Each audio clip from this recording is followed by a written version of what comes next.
Welcome to Basketball U. If you're new to Basketball U, make sure you slam dunk that subscribe button. And just to make sure you don't miss a thing, make sure you tap that notification bell right after you hit that subscribe button. Basketball U, welcome back. It's good to see you. Real quick, hit that subscribe button and make sure you have the post notifications set to ringing. Now, basketball is a team game. By definition, that means all players are involved with the process of playing the game and should function as one.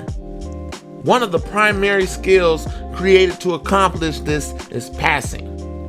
Yet, passing remains one of the most undertaught, underemphasized, and underdrilled skills in the game. Players assume the values that the coach places on each aspect of the game. When teaching passing, it is important that the coach teach not only the skill, but the mentality as well. Too many players think of passing as something to do when they don't have a shot, as opposed to an unselfish act that is designed to include other players. When teaching younger players, be aware of their physical and mental limitations. Young players usually lack the strength necessary to make the plays that they believe can be successful, like the ones they see on television. And they are still developing their sense of space and time. In addition, the recognition skills can only be honed by experience.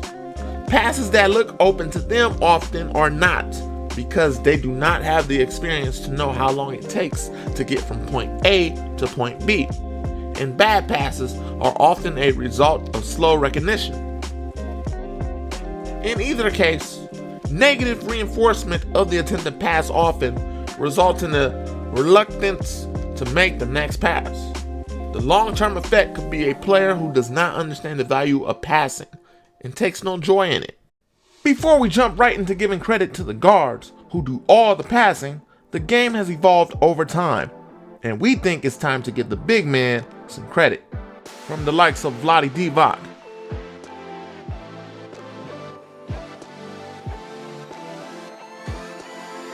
Arvidas Zambonis,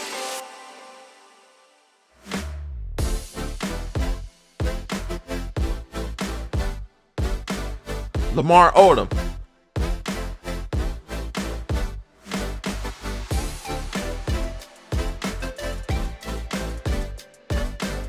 Marc Gasol,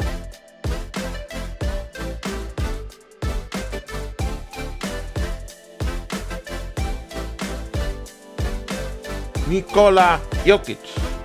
Big men being able to pass allows guards to move freely and cause some confusion on the defensive end, which allows them to get easy backdoors from different angles and higher percentage shots at the basket without tough contested shots.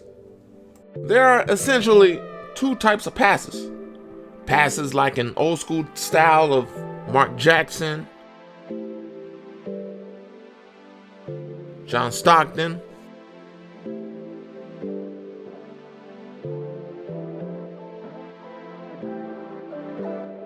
or Andre Miller.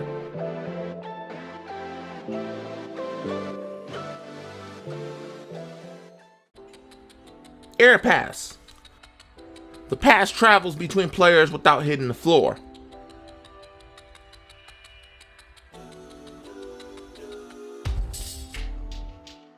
Bounce passes. The pass is thrown to the floor so that it bounces to the intended receiver. Each type of pass comes with its own variations. Here are the basic variations: chest pass, bounce pass, overhead pass, wraparound pass. And then you have the advanced variations: baseball pass, dribble pass, behind the back pass, and pick and roll pass. When teaching passing, points of emphasis should be: a good pass is a pass a teammate can catch. When passing, step toward your receiver. When catching, step toward the pass. Like shooting, the ball should have a backspin to it. This is accomplished by following through on every pass. Now let's break down these variations, starting with the basics. Chest pass. The chest pass is named that because the pass originates from the chest. It is thrown by gripping the ball on the sides with the thumbs directly behind the ball. When the pass is thrown, the fingers are rotated behind the ball and the thumbs are turned down. The resulting follow through has the back of the hands facing one another with the thumbs straight down. The basketball should have a nice backspin. When throwing a chest pass, the player should strive to throw it to the receiver's chest level. Passes that go low to high or high to low are difficult to catch. Next is bounce pass. The bounce pass is thrown with the same motion. However, it is aimed at the floor. It should be thrown far enough out that the ball bounces waist high to the receiver. Some say try to throw it 3/4 of the way to the receiver, and that may be a good reference point to start, but each player has to experiment how far to throw it so it bounces to the receiver properly.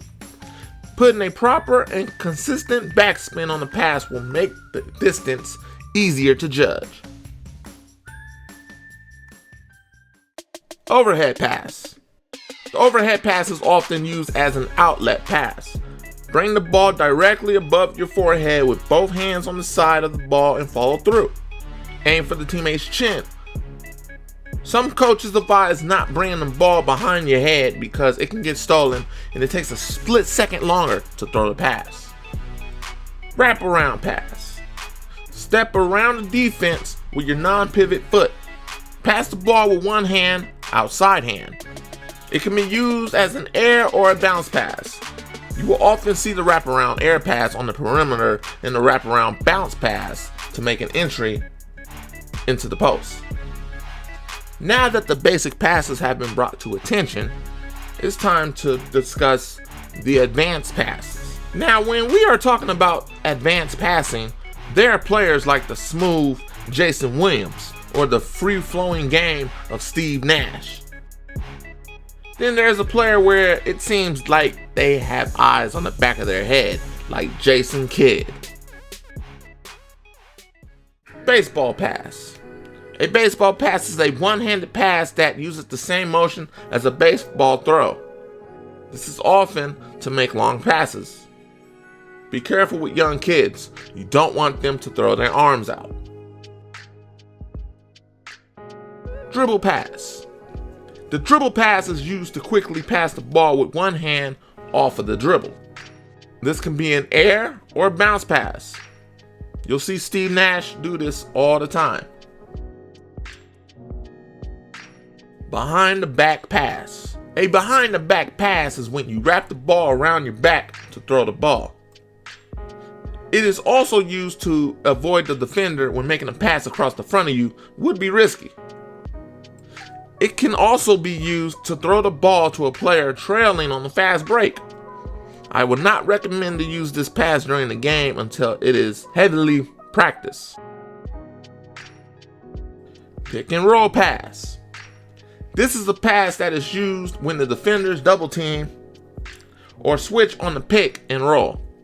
If dribbling to the right, your left side is facing the target, and you bring the ball up from your right side to throw the ball overhead to the screener who has either rolled to the basket or popped to the perimeter. The pass is used to shield the ball from the defender, and many times it's thrown in hook shot fashion. Advanced players can do this while slightly fading away from the defender. Also, while in pick and roll, you have one of the more difficult passes that pros make look easy, and that's the pocket pass. It's a small window created between the rolling screen setter and the guard creating contact off of that screen. The pocket pass is only there for a limited time, so it's vital that your timing is perfect. There are many different ways to pass the ball in the game of basketball. From the basic variations to the advanced variations, it's all about passing it to the right player at the right time. And if you don't, you're going to end up in a turnover. And I don't think you want to do that. So put them hands into good use and aim for those assists. And in time, your team will lead to victory. This has been The Art of Passing. This is Basketball U. Be sure to like, comment, and subscribe.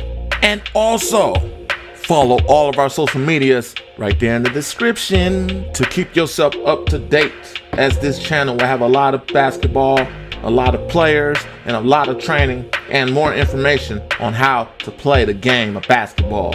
Remember, someone's always working. Are you?